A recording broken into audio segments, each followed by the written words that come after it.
চিঠি এলো চিরকুটে, আধো আধো ঘুমে রং রুটে, আসমানি কোনো বন্দরে অজানায়। চোখ পড়লো যে তোর চোখে, বোবা কথাগুলো আজ ঠোঁটে, তোর হাতে রেখে হাত পা বাড়ায়।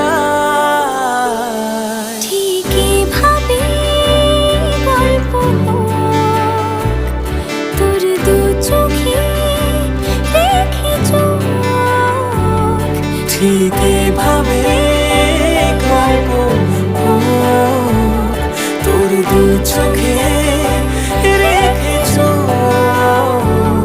এই মরশুমে শুধু তোর আমার গল্প হোক। এই মরশুমে শুধু তোর